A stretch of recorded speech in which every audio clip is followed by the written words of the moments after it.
Meghan Markle renews her Netflix deal, as well as Johnny Depp one step closer to playing Captain Jack Sparrow, as well as UFC 319 and Taylor Swift to announce her new album. Let's get into the news of the day. I got my producer Nat over here. Hello. We're having a nice little argument before we went on air, so let's see if we can just switch it around here. From Variety, Prince Harry and Meghan Markle extend their Netflix deal. Okay, let's get right into the article if you can. Prince Harry and Meghan Markle, the Duke and Duchess of Sussex, have extended their Netflix partnership with a multi-year first-look deal via their banner Archwell Productions. The couple first inked a deal with the streamer in 2020 and have since collaborated on projects including Polo, Harry and Meghan, Heart of Invictus, and Live to Lead. Most recently, Markle debuted her lifestyle series with Love Meghan. Let's pause it right there for just a second. And yeah, this was a big surprise. All the news coming out over the last year is how Netflix executives were trying to distance themselves from Meghan Markle. It was scandal after scandal about different Markle shows that were coming out for Netflix. They did not like a lot of the things that were happening behind the scenes. They did not like their interactions with her, yet they renewed. How did this renewal happen? I don't know. Do you have any speculation here? Well, the last news we covered was that it had been canceled, so no. Well, it's been rumored. It was leading up to that cancellation for a year, and that was the news you kept reporting. Mm-hmm. So what's your suspicion on this? Maybe they just did a new deal. Maybe was cross communication. Maybe information came out too quickly and now they're trying to cover it up. I don't know. Okay, well, great analysis. Let's go into the next article if we can. Along with the series. Yeah, but it probably says it down here. Okay. Along with the series, she launched the brand As Ever, which will continue to grow in partnership with Netflix. It was also revealed that a special episode of With Love Meghan titled Holiday Celebration will premiere this December. Join Meghan in Montecito for a magical holiday celebration, the logline reads. But it doesn't say why. Well, I don't think, oh my God. Now they're doing holiday specials with her on top of oh. But yeah, it doesn't. And I think this has a lot more to do with potential politics than anything else. Netflix does need to make a shift, but maybe they want to keep their hands in both pies, both the progressive political scene as well as the conservative scene. Okay, let's go. But I think just probably the information leaked a little bit too early when they had said it had been canceled. The last thing I reported, and maybe now they're trying to cover it up. Well, the numbers have been absolutely miserable for a lot of her shows and for Harry's shows as well. So I think this has a lot to do with something else other than the numbers and the success of their shows, because they're not having a lot of success when it comes to Netflix. Mm-hmm. That being said, it could have been done for a contract negotiation. I did look for the numbers for this contract and I didn't see anything come out. That being said, if Meghan and Harry got canceled from their Netflix deal, it would have almost been a huge stain on their reputation. It would have been hard to get other deals. So maybe they signed a dirt cheap deal with Netflix just to have the ability to say they extended their contract to go out and get other contracts with other production companies and things like this. Mm-hmm. Okay. And speaking of other contracts, something that almost nobody thought would happen unless a bunch of llamas came around. From Deadline, Jerry Bruckheimer thinks Johnny Depp would hop aboard a new Pirates of the Caribbean. Yeah, and I think Jerry Bruckheimer probably got his hand on the pulse right now. And if he's saying Johnny's probably going to come back, that probably means they're in contract negotiations or they want to be in contract negotiations. They put a knife in Johnny Depp's back when they first kind of cut him from Pirates. They did the same thing to Gina Carano. They need those two actors now more than ever. This would be a good time to repair their relationships with them by paying them a massive amount of money to kind of get them to come back and signal to the general public that Disney is willing to change their ways and rewrite the mistakes of their past. Johnny Depp is reportedly considering a return to one of his most popular roles, Captain Jack Sparrow. Pirates of the Caribbean producer Jerry Bruckheimer tells Entertainment Weekly that he's had talks with Depp about reprising the swashbuckling character in a sixth Pirates film. If he feels the way the part's written, I think he would do it, Bruckheimer said. It's all about what's on the page. As we all know, Depp had previously claimed that Disney had sent him overboard after ex-wife Amber Heard published a 2018 op-ed about bad stuff. Discussions of a sixth film have been ongoing since 2019, and EW reports that the next installment would be a reboot. Yeah, it's this movie will either be a success with him or a failure without him. With him, they're going to have to pay him a boatload of money. That being said, if he's in there, people are going to want to go see it. If he's not in it, I have a suspicion people will cancel this film. So I wouldn't even make the film if Johnny wasn't in it at this point. Also, he is getting a little bit older, so if they want to hand the reins over, it's best to pay him big for 1 or 2 or maybe even 3 more films and have him transition somebody new in. And with this one, I think it's also enough time has passed since the last one that it did allow to build a bit of that nostalgia that I always talk about, that they never let build with other projects like Marvel, where they just keep bringing stuff out and out and out. So maybe the fact that he's pausing it or pausing the talks or making it harder is actually positive for the film if and when it does come out. Yeah. I would expect good things from this. It's Jerry Bruckheimer. If they get Johnny Depp, if they can actually make a good script here, which I think they will, this could be really good. This could be really good for Disney. I would even maybe put Gina Carano in this movie specifically as well. So, okay, let's continue to go into the next story we got here. And the next one is going to be James Gunn, I believe. From Cosmic Book News, James Gunn backlash. WB finds his antics annoying. And I haven't had a chance to read the story yet, so let's read it together and find out what the backlash is kind of all about here. It's claimed that Warner Brothers is finding James Gunn's online behavior more and more annoying and that it's hurting things more than helping things. And I don't know about that because he managed to pull off a pretty good Superman, and not great, but it wasn't a dud, and they needed something at least at the level that he hit. So the claim follows Gunn recently shooting down a rumor that Robin is in Matt Reeves' The Batman Part 2 script, and we covered this as well. What did he say? Gunn replied to the rumor by saying, "Guys, please stop believing this nonsense. I think 6 of us have read the script. Okay, no one knows anything." We've heard that. Let's go down and see, is that the only thing they're mad at him about? Because if that's it. And Jeff Snyder blasts Gunn. The rumor came via entertainment scooper Jeff Snyder, who isn't too happy with Gunn's approach. Speaking on the hot mic on YouTube, Snyder blasted the DC studio boss. "I know who my source is. I know my source has been right about a whole bunch of stories that have been confirmed this week.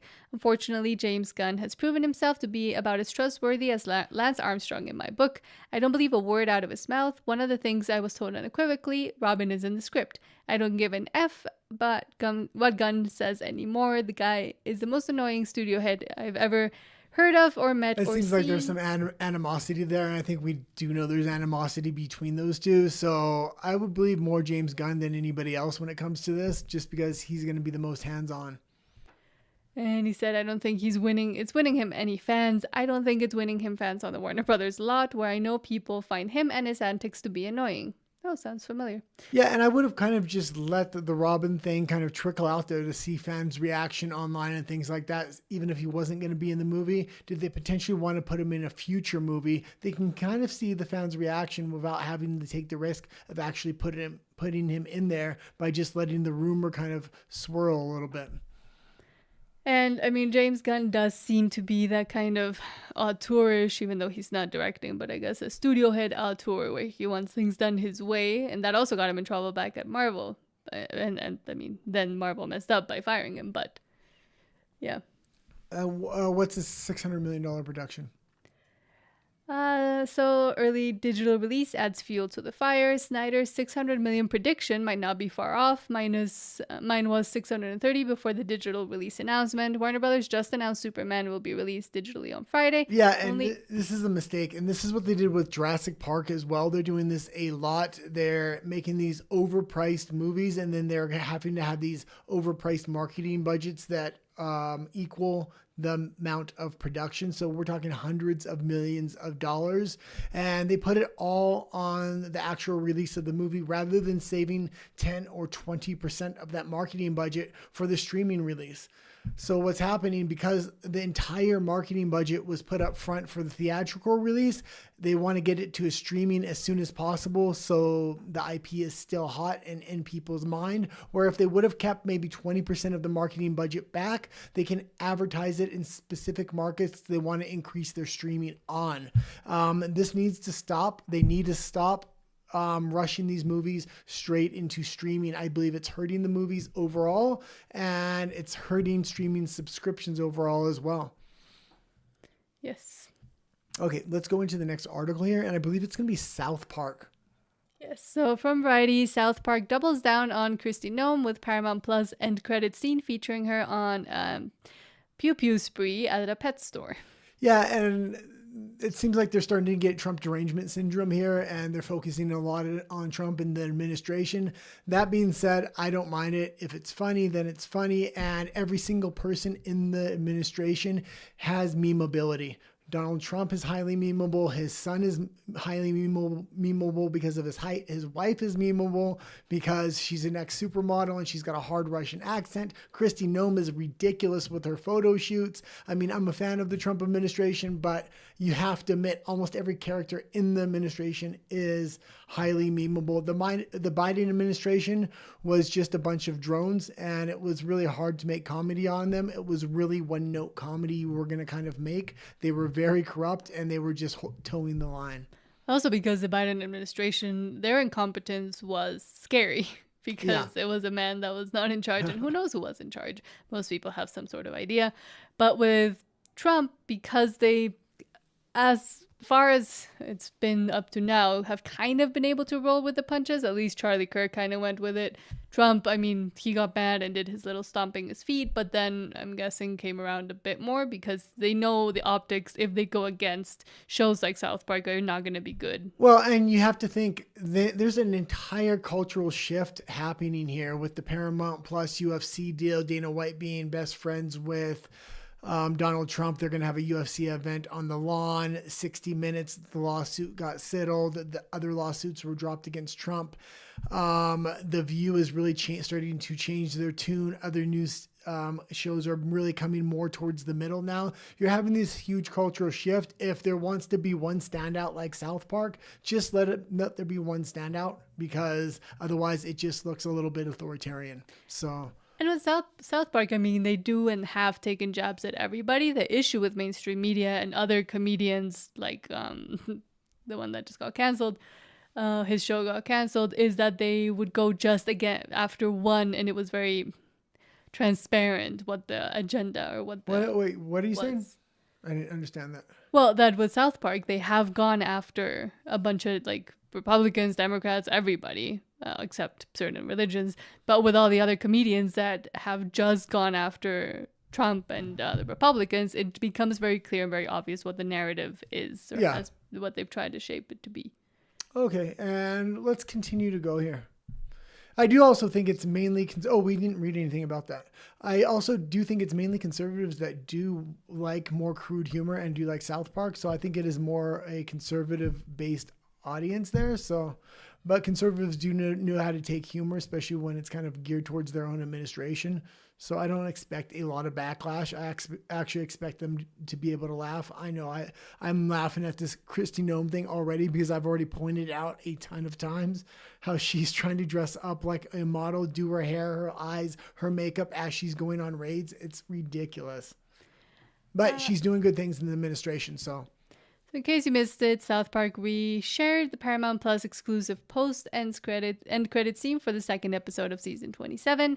The post-credit scene, shared to the official South Park X account on Monday, shows United States Secretary of Homeland Security Kristi Noem walking into a pet store and opening a pew-pew on the puppies inside. One dog manages to escape the store, but Noem quickly catches up to it and brutally ends it.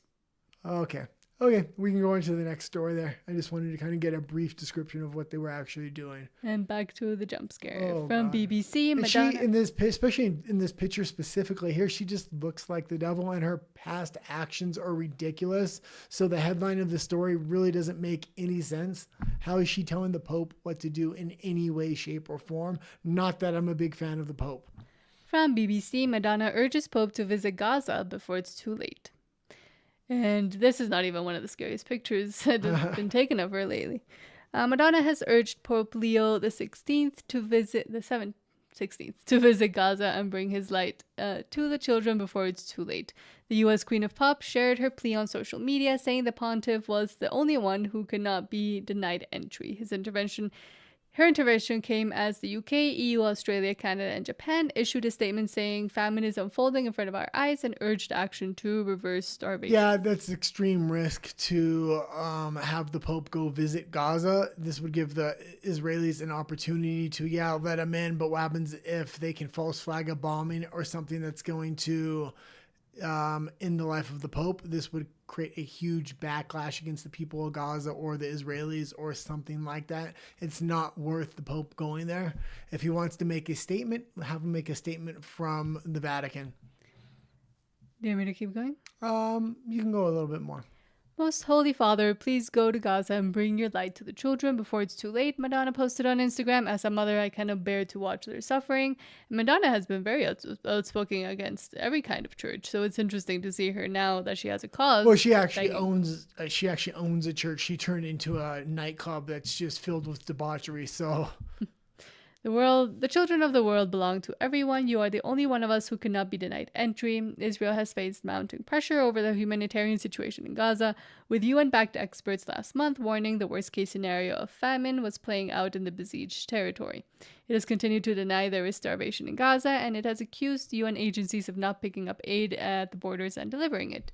Last week, the UN's humanitarian agency said the amount of aid entering Gaza continued to be far below the minimum required. It said it continued to see impediments and delays as it tries to collect aid from Israeli-controlled border zones. Yeah, and I did not like a lot of the last Pope's action. He was trying to create a one-world religion kind of by standing very close and extending ties to the Israelis as well as the Muslims.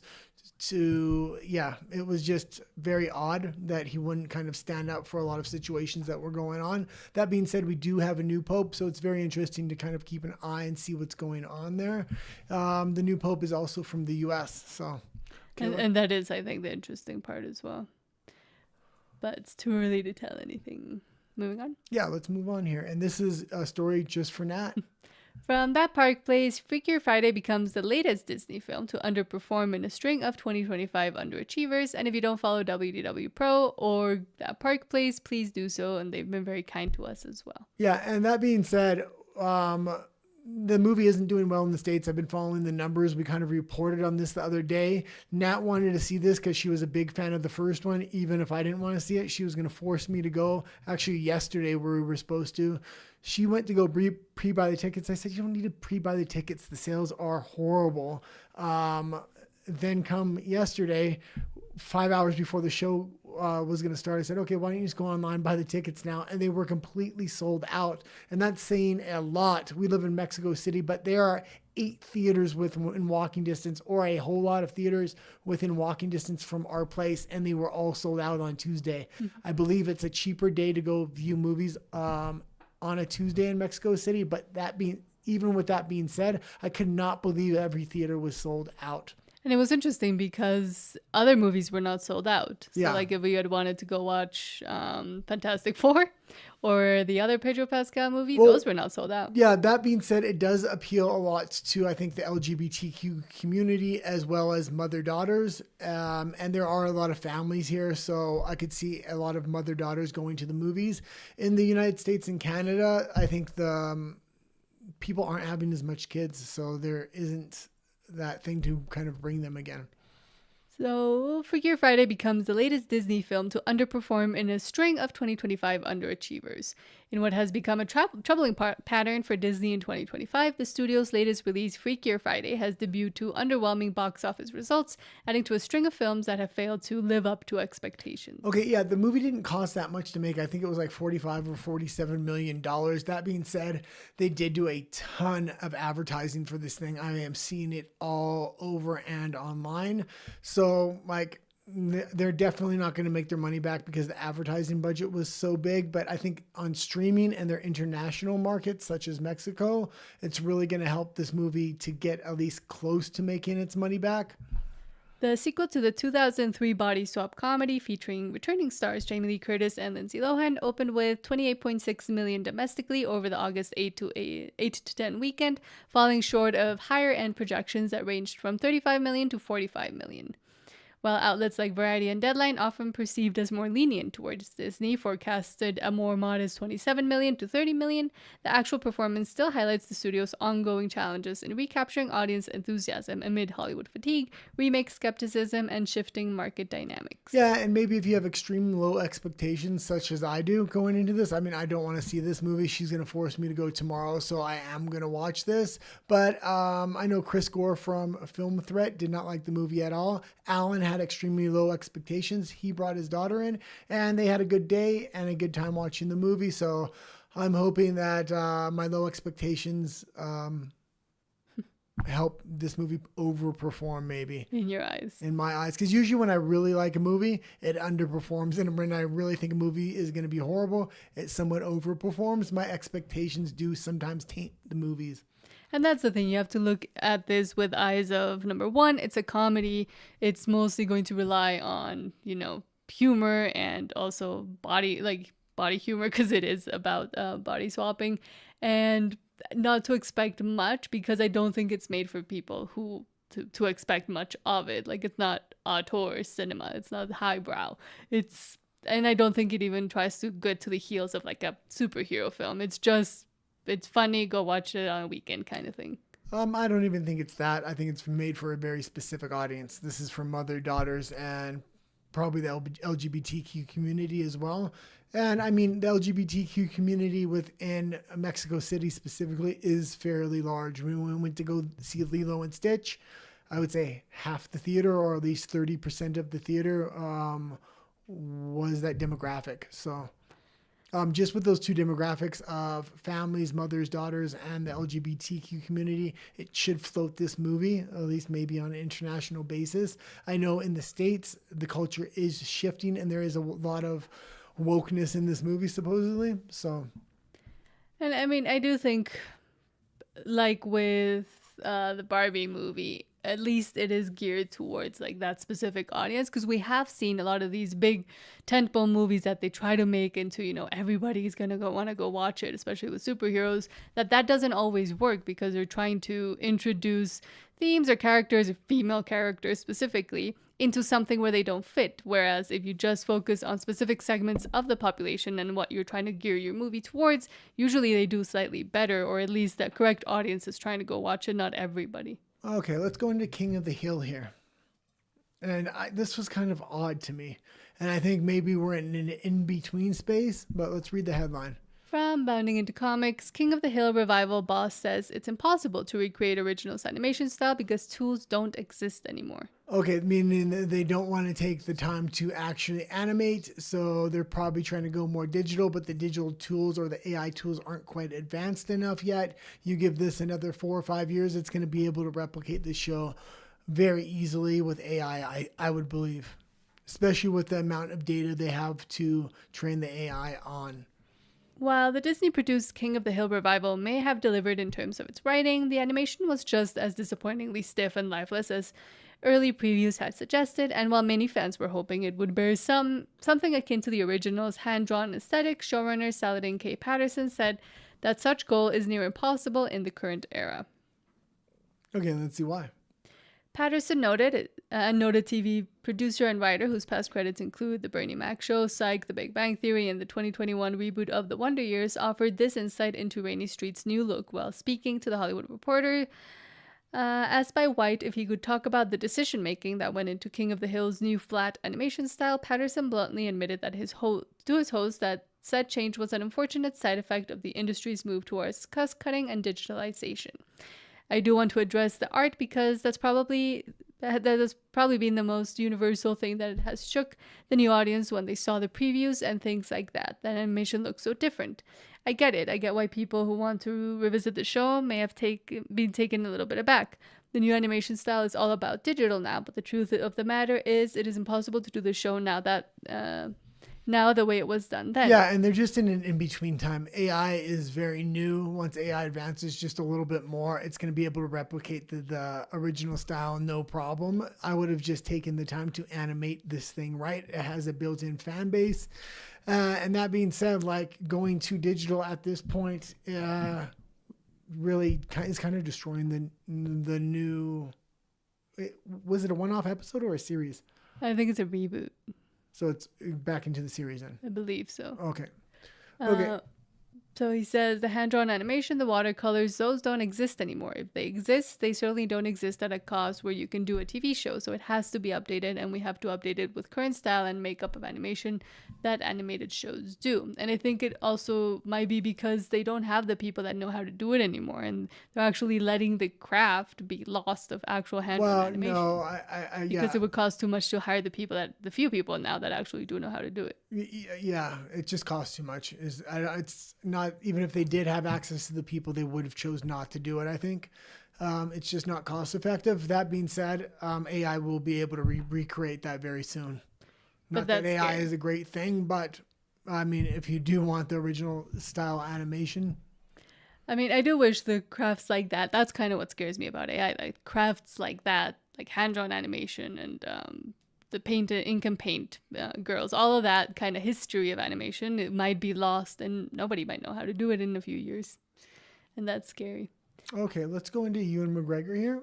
So speaking of Disney, from that park place, Ewan McGregor not returning for Ashoka Season 2 despite rumors. Yeah, and this is a good thing. He's done too much Star Wars. Star Wars has really brought his career down. He took the downward shift on his career as he started doing more Star Wars roles. So it will be good to see him maybe do something new and different. I don't think he should reprise his role. On top of that, I liked when he was doing the motorcycle travel show. It was something more real and authentic. I understand it's a reality show, so how real is it actually really? But it comes off as somewhat authentic and the audience can really connect to him. So when he does something after that, people will watch. So recently, a wave of speculation swept through fan communities after reports surfaced claiming that Ewan McGregor would reprise his role as Obi-Wan Kenobi in the upcoming second season of Disney Plus's Ahsoka. The rumor originated from McGregor's appearance at Fan Expo Boston, where he allegedly confirmed his involvement during a Q&A panel. However, as more details emerged, it appears this may have been a case of misheard words and over-eager reporting, leading to swift clarifications from multiple sources. Okay, let's go into the next article here. I just wanted to kind of, some of these articles, I just want to kind of read the headlines. From NPR News, delivery drones may soon take off in the U.S., and here's why. More than 6 years after the Federation Aviation Administration approved the first commercial home deliveries with drones, the service still is confined to a handful of suburbs. That can change soon. Yeah, and I don't know. In China, it's already a huge industry. I don't know if the drone technology is really there for the United States. They're going to probably have to use Chinese manufactured drones. That being said, also, like in poorer neighborhoods and things like that, people do have guns. They may shoot down these drones. In China, it's hard to even get your hands on a knife, let alone a pew-pew. So it would be interesting as it expands in the U.S. They'll definitely have to put some harsher and harsher laws and have a way to monitor people trying to take down these drones possibly and take the packages. So delivery drones... I mean, not even the packages. I mean, yes, you get the package, but if you take down the drone, you could typically take this drone apart. I understand some of it's not going to work, but some of it's still going to be in good condition, like the motors and things. You could kind of strip it down. It would be worth, I would expect, quite a bit of money. And I feel like this would only work in a high-trust society, and quickly the U.S. is crumbling into a not-so-high-trust society. Yeah, I definitely agree. It wouldn't work here. People would steal them. And we're going to cover that kind of on tonight's show with Washington, D.C. and the military being brought in. We have a political show at night. Okay. Do you want me to get into it? No, let's go into the next article because I did put a lot of articles today.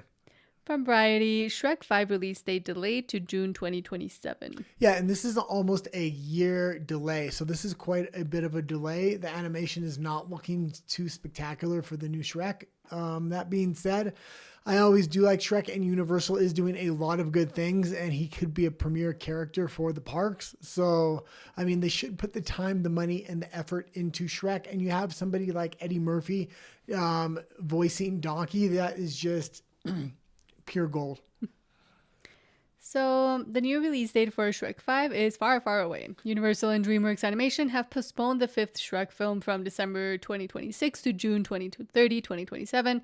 This is the second release date delay for Shrek 5, which was originally set for July 2026. The studio didn't give a reason for the holdup, but Universal has fielded outside success with animated fares such as Despicable Me franchise, How to Train Your Dragon. Yeah, and I'm going to guess that if it's a year delay, this sounds a lot like the Grand Theft Auto thing that was going on. They're making a cultural change within the script. I think there was probably a lot of messaging within this movie, and they're probably trying to take it out and rewrite it and make it more family oriented. If they make this a family oriented movie, it will work. So, and I do believe it came out that there was some, like, one of the kids was going to be part of the alphabet community or something like that. So, and there was a lot of backlash on that, and the animation looking not as it used to. So I think it might be good that they're delaying it. And also, and this is one of their premier properties for families within Universal. So, and I mean, it does have a lot of history. It's been out for quite a while now. So doing it right and not letting this thing slip into garbage messaging or garbage animation is, I think, is crucially important. Mm-hmm. Okay, let's read just a little bit here. More? Yeah, just a bit more.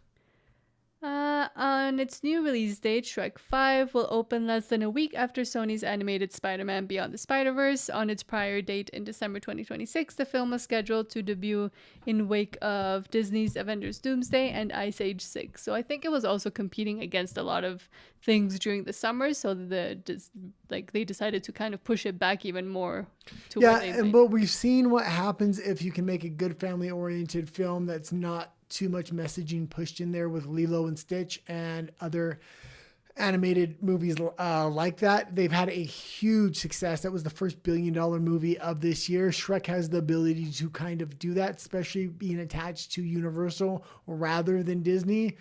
People will embrace the movie if it's a good movie. That being said, I can only imagine this thing being written in the era of woke. And it's also, I mean, number 5. And then they did the whole Puss in Boots and a bunch of other ones from that same franchise. I don't know how much people are still interested in it even. Well, I think I almost think he's a classic character, and that you can spark interest again and again. So, but you have to make a good movie in order to spark that interest. Mm-hmm.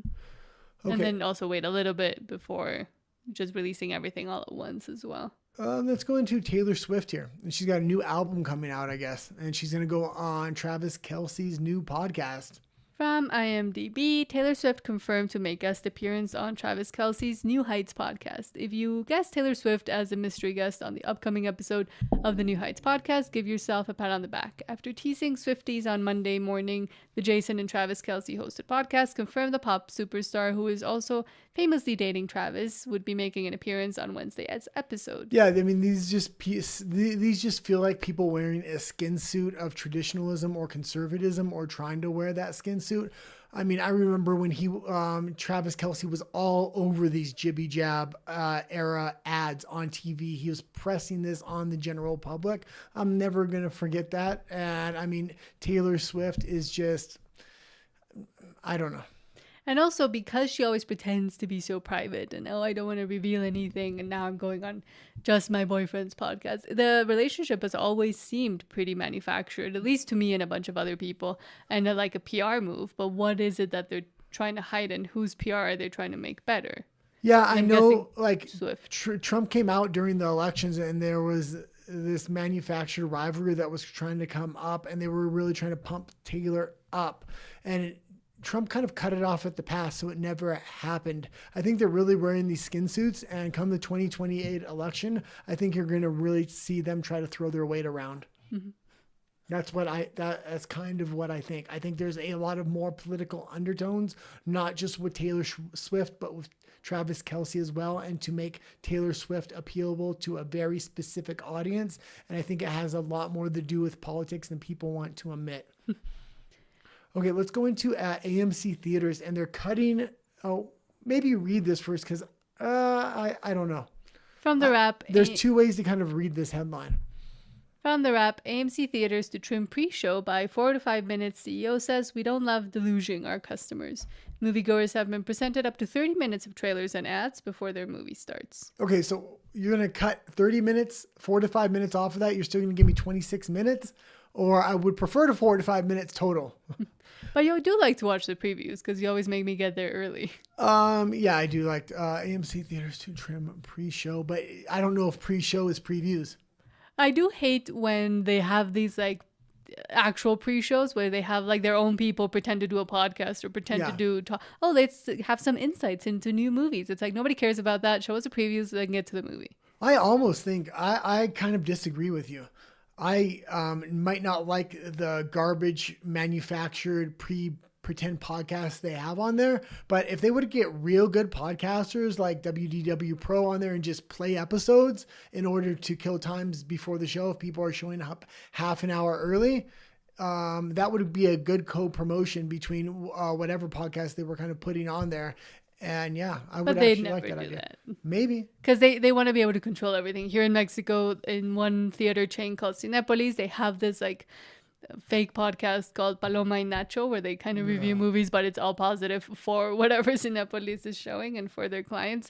So it's just annoying how manufactured it feels. And also I want to watch more actual previews of movies that are coming up, things that I might have not even known about. I mean, even just having a half an hour show of all the previews of all the movies that are coming out for the next year. I know I watch that on YouTube all the time. So just put the previews without any commentary if they're scared of bad reviews. And I'm sure they are scared of bad reviews. And you're probably right there. Mm-hmm. Okay, let's read a little bit.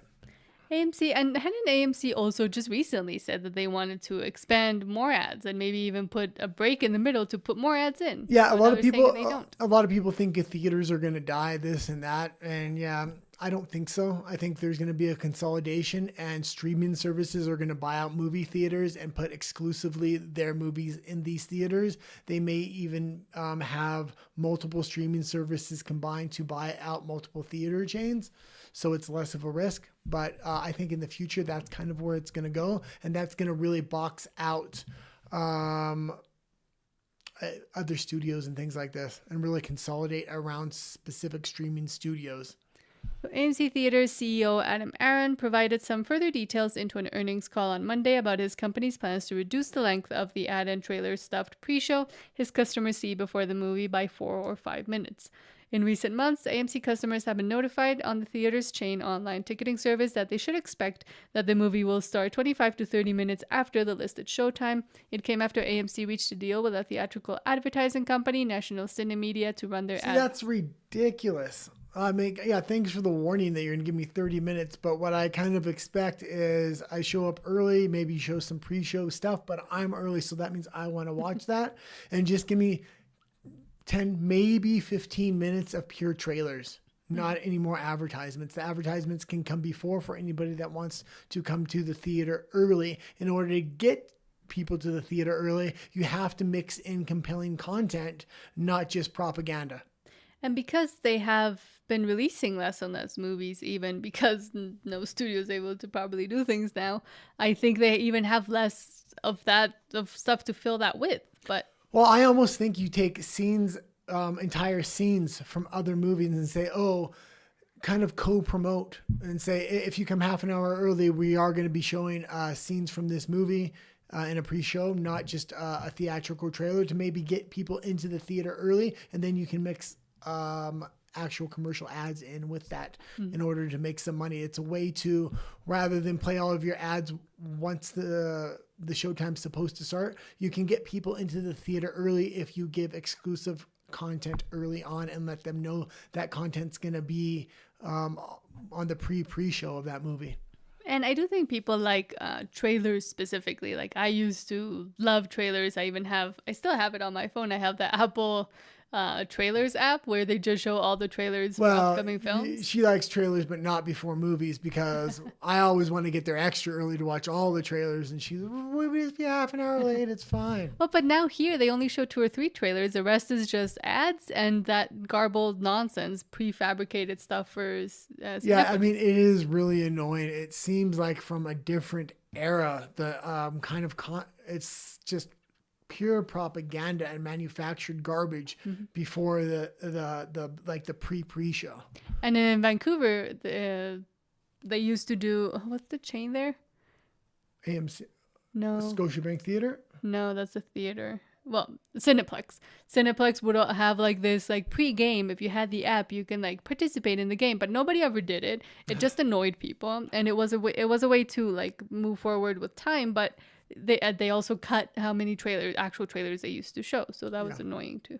Okay, let's go into UFC White House, and I've talked quite a bit about this, and I will talk about it in the future as well. But this was a big factor going into the Paramount deal. I think Paramount CBS wants to make a huge shift, number one, back into sports, but put them in the good graces of the administration. You have to realize CBS Paramount also has a lot of news properties, and they want to get in close with the White House for those news properties. From AP News, a UFC fight at the White House. Dana White says it's happening as part of a deal with Paramount. Yeah, and this is going to be absolutely huge. This is probably the biggest live event that's ever going to happen, and it's going to be outdoors, so it's going to be interesting if it rains or something like this. And there's bugs. Yeah, no, well, it's going to be... Because it's on the lawn. What if they swallow a bug? That's fine. Oh, calm down. That's Hours crazy. after Paramount and UFC announced the $1 billion rights deal, Dana White said he had yet to hear from his friend President Donald Trump on his thoughts about the fight company's new streaming home. That was fine with White. The UFC CEO was set to travel to Washington on August 28 to meet with Trump and his daughter Ivanka to catch up and discuss logistics on the proposed 4th of July fight card next year at the White House. Well, and they're going to have it on the South Lawn, and the ring alone weighs 25,000 pounds. So there's a certain weight requirements. It's going to be hard to meet those weight requirements for the South Lawn. Dana White was kind of discussing this already, although it was kind of odd when I was watching Dana White kind of discuss the deal. It was kind of his first, he was doing it at a press conference off the cuff, kind of talking about the fight night event that happened, but all the questions were involving the Paramount deal. And I don't know if he knew all the ins and outs of the Paramount deal. So I don't know if it was other executives really handling it, because he was talking, they were asking about how many events is it going to be, this and that. And he was kind of saying, yeah, it's only $12.99 for Paramount Plus right now. Maybe he was just being nice and advertising Paramount Plus, but the main 13 tentpole events are supposed to be on CBS, which is absolutely free on broadcast TV in the United States.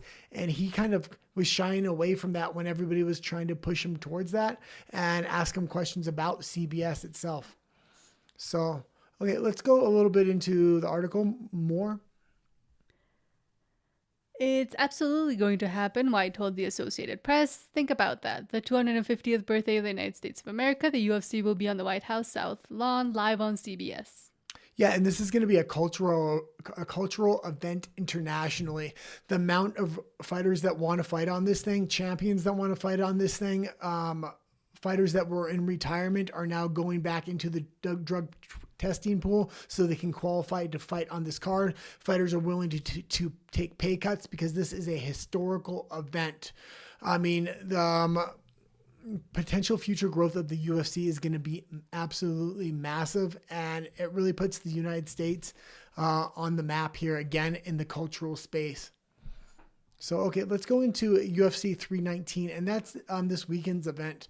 And it's been quite a long time since I've been excited for a UFC event where I actually wanted to watch it. This happens to be one of them. It's going to be Khamzat Chimaev versus Dricus du Plessis from South Africa. So this is going to be a big fight. If Chimaev does win this fight, there's big questions about his health. He has been severely sick for years now. Here and there, he has competed, and he has looked great when he competed. That being said, he has only been in 3-round fights. He's never been in a 5-round fight. Even when he gets into the 3rd round, his cardio really starts to wane. So if Dricus du Plessis can handle the first 2 rounds, which he is very rugged and he has a very good gas tank, the longer this fight goes, the more it goes in du Plessis' favor. If this thing goes more than 2 rounds, if it goes into the 3rd and 4th round, I think it's du Plessis to lose at that point. Also, people don't understand Dricus du Plessis' style. It does look ugly, but he's knocking people out. And if you've ever watched him compete in jiu-jitsu, he's taken out entire fight teams by himself, meaning it was his team versus another elite jiu-jitsu team. Dricus du Plessis, I believe, was the first one up. And as he beat each opponent in the other team, he literally went through the entire other team by himself, and nobody on his team got to compete. So let's go. I will be talking about more UFC in the future, especially as Paramount picks it up and it's free to watch. I stopped watching it a long time ago, even though I used to teach it, because my back went out. I had to kind of stop teaching it, and I was working on Saturday nights all the time. So it was hard for me to watch it. And even after, when I got my Saturday nights available, I couldn't afford the $100 ticket price for each of the pay-per-views, and the pay-per-views weren't that good all the time. That being said, and the fact that they're going to be free on Paramount next year, I'm going to probably reinvest a lot of time and cover it a lot more on this channel. Do you think they might have lost a bit of audience support because of the cost of entry to even watch the damn thing? No, it was all, the cost of entry was always very high because it came from the pay-per-view boxing model. That being said, it was always going to be a hindrance on how big the sport could grow. They grew as much as they could with the pay-per-view model. They need to get in on a global model. I mean, they're opening UFC gyms in very specific countries like Mexico, like China, like India. They're trying to grow the sport there so they can get fighters in those specific regions. They're losing a lot of money making that investment, but how they envision the UFC is country versus country, much how soccer has international rivalries.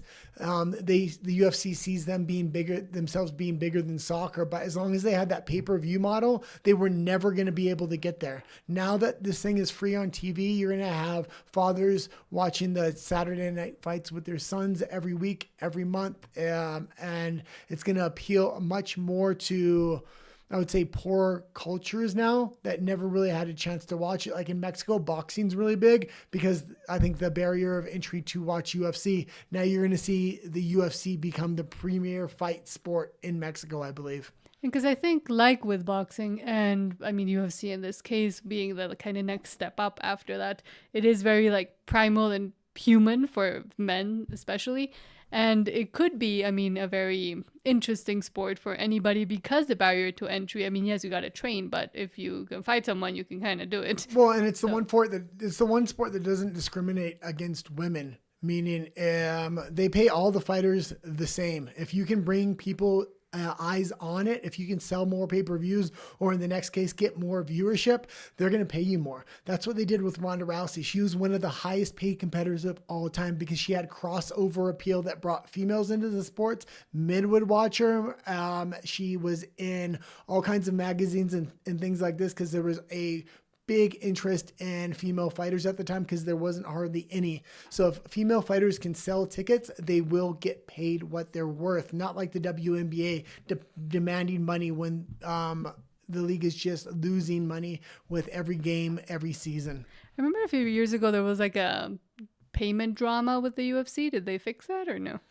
Yeah, there's always been kind of the fans were pitted against the UFC because Dana White was extremely hard on piracy, and you can see why. I mean, that's how they made their money. That's how their future investments were all going to go. It was they needed to shut down pirates, so they would prosecute piracy in a huge way. And a lot of fans that couldn't afford it would pirate the UFC. Like, you don't want to demonize your fans in that kind of way. I understand they kind of had to at the time, but now with this pay-per-view kind of going away. They no longer have to demonize their fans, and they do have the 13 biggest events every year are going to be on absolute free TV, which is CBS. And if you want to pay the $12.99 for Paramount Plus to get the other 30 fights, those other 30 fights aren't the tent pole fights, so the shittier fights. Everybody gets to see the the mainstream fights. And are they paying their fighters properly now? Because they weren't for a while, weren't they? And that's always been a controversial issue, and that's why there's one big progressive commentator named Luke Thomas, who I don't like his politics at all, but I do like how he speaks so honestly. And he used to work for Paramount, and he said he couldn't work for Paramount now because he does speak up and he speaks too freely now that the UFC is on Paramount. And I think that's completely true. He has been very vocal for fighter pay and other things like that. People that are vocal about fighter pay, Dana White absolutely hates, and he'll ban him from the events. So it has been an ongoing thing. They have a monopoly, and I think fighter pay, yeah, it's going to go up, but it's not going to go up in the percentage that it should. Fight bonuses are going to be through the roof. I'm expecting to see $1 million bonuses now. A bonus is for like knockout of the night, stuff like this. They really want these fighters to not worry about losing, but worry about getting the most spectacular knockout for TV highlights. So I'm expecting fighter pay to go up slightly, but the bonus is to go absolutely through the roof, where you would make 10 times more on a bonus than you would on winning your fight. And you do think the deal then might help with some of the fighter pay at least, and bringing it up? No, the fighters had an opportunity to unionize, and they all chose not to unionize, and they all went for themselves.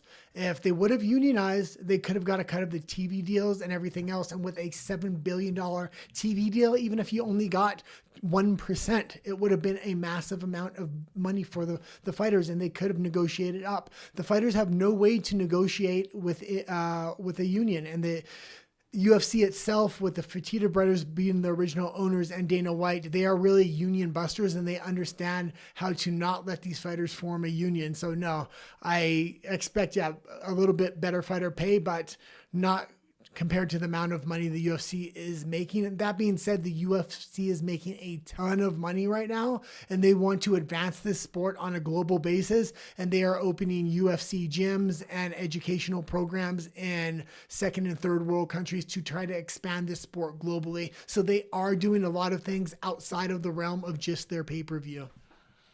So, I mean, it's not all bad. The sport is going to explode over the next few years. I expect within 10 years, it's definitely going to be competing as the biggest sport globally with soccer. Do you want me to go into the article? Oh, yeah, we didn't even go into the article. So from MMA Mania, Dricus du Plessis? Yeah, Dricus du Plessis reveals what not taller Khamzat said during UFC 319 face-off, downplays how big he is. Okay, let's hear what they say about this. And if you don't know anything about Dricus du Plessis, he's a South African champion. There was 3 other fighters that were born in South Africa, but immigrated outside of the country at a very young age that were claiming to be South African champions, but they lived in New Zealand and the United States. But because they were black and he was white, it created this huge controversy at the time. Dricus du Plessis was really a gentleman about everything and very humble when the other people were really in his face and saying a lot of ignorant things. So he gained a lot of respect and fan respect at that time. And since he's become champion, he is really represented what it means to be a champion for all people. Prior to this weekend's 5-round title fight, Chimaev had an early run-in with du Plessis while on the ground in the Windy City. Oh, and if you don't know about Khamzat Chimaev, Ramzat Kadyrov, one of the biggest, what would you even call him? He runs a region of Russia, and he runs mercenary groups within that region. So a lot of people call him a war criminal. That's not coming from me. That's just what other people are saying about him. But he's banned, and a lot of his fighters are banned from traveling the world. So it brings a lot of controversy to this fight. Respect today, violence on Saturday. There was nothing but respect. Duplessis told the Schmo. He said to me that he's happy that I'm healthy and ready to go, and I said to him, right back at you. It doesn't always have to be that hostile, but when the cage closes, I'm there to end him. I'm better than him in every single aspect. I'm built different, and I'm the champion for a reason, and he's going to find out on Saturday night. The goal always remains the same, to be the greatest ever to do this sport. Yeah, I mean, Chimaev really has one opportunity here, and that's to go at him 100%, all gas tank, balls to the wall for the first round. If he can survive another round, go another round. He has to try to knock him out. Dricus Duplessis is extremely durable, so I don't think he's going to be able to do it. But then again, he did do that to Robert Whittaker and absolutely crumbled his jaw when he put him in a chokehold, and it was kind of disgusting how Robert Whittaker's jaw looked after that. That being said, if Chimaev comes out tentative in any way, it's not going to be a good look. That means his health issues are much bigger than what we had previously kind of expected. Let's go into Jimmy Kimmel here.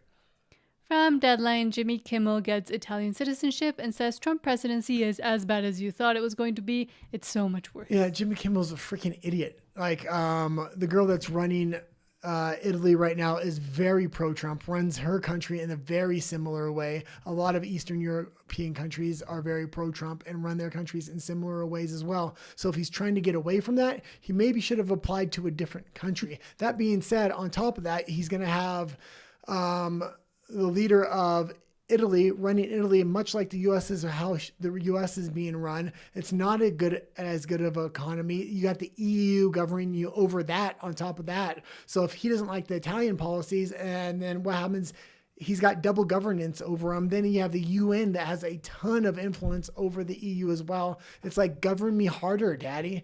How many people do you want governing you? Jimmy Kimmel has revealed he has obtained Italian citizenship amid the chaotic presidency of Donald Trump. Kimmel could potentially join high-profile celebrities leaving the United States as Trump continues to grow unchecked in his second term at the White House. But then in Italy, he'd run into Giorgia Meloni, which is basically almost the same. While making an appearance on the Sarah Silverman podcast, the show's host said, a lot of people I know are thinking about where they're going to get citizenship. To which the ABC late night talk show host said, I did get Italian citizenship. What's going on with Trump is as bad as you thought it was going to be. He added, it's so much worse. It's just unbelievable. I feel like it's probably even worse than he would like it to be. Yeah, and you kind of would want to go somewhere where you can just hide out, and like a country that's not involved in these world politics, especially with war becoming so prevalent. If there is another war, it's going to be China, Russia, the EU, and the United States are going to be highly involved in this, as well as Canada. Canada is going to be dragged in by its feet, either by the EU or the United States, so it's going to be forced into this. Places like Chile, Argentina, that are extremely off the map, nobody thinks about. They're going to be able to lie low during that time. I would have expected liberals to kind of go to a place like Chile instead, but I mean, and if you're more of a conservative, I would have thought in El Salvador or in Argentina, they are looking for Western immigration in both those countries right now. Or Russia. Well, not Russia, because you're going to be drugged into a war if there is. And that's the thing, like Mexico may be dragged into a conflict with the United States because the United States wants to clean up Mexico for any future investment and stuff like this. So, but yeah, okay. Well, let's read a little bit more of this, and then we'll call it a day. Kimmel, who has been vocal about disliking Donald Trump, says he doesn't hold it against anyone who voted for the former reality star TV show host. Now you see these clips of Joe Rogan saying, why is he doing this? Why are you deporting people? And people go, F you supported him. I don't buy into that, Kimmel said. The door has to stay open. If you want to change your mind, that's hard to do. If you want to admit you were wrong, this is hard and weird to do. You are welcome. Yeah, and I just got to say, what's going on with the Trump administration right now, you can make fun of Jimmy Kimmel all you want. I left Canada for very similar reasons, but I was on the opposite side of the coin. I didn't agree with a lot of the liberal progressive policies in Canada. We moved to Mexico. That being said, like a lot of Americans may have a wake-up call, like what Donald Trump is doing in Washington right now with the military. Joe Biden was talking about doing something similar. He wasn't able to accomplish it. Trump is, even if he does clean up DC like that, and then they start implementing federal military enforcement in other states that have high crime rates. What's going to happen if the Democrats do get back in there? We do see a divide kind of happening on the MAGA side between maybe a Steve Bannon and a JD Vance. It's two different ideologies, and we'll see kind of where that goes. But what happens if they divide the voting base and somehow the Democrats do put somebody up there that manages to win? I can only imagine with the consolidation of power and the implementation of the military already being kind of put in effect by Trump, where the Democrats would take that. They would go in a completely opposite direction. And a lot of Americans may be second questioning at that point some of Trump's actions, because although I agree with his actions where it's at right now, you put another government in charge that with that kind of consolidation of power, it could be scary. Okay, that's it for today. We do got another show tonight, and Nat has a show in Spanish as well. Yes. So we'll see you tonight, and then if you haven't subscribed, please do so. We're trying to get to 1,000 subscribers. Also, thank you to everybody that subscribed on our Spanish station. We just reached 10,000 subscribers. So that was a huge milestone for us. If you don't know, we do have a Spanish channel. It's called Nat and the Guy Espanol. We're trying to get to 1,000 subscribers on this channel so we can hopefully get monetized. Yes. Okay. Adios. Thank you so much.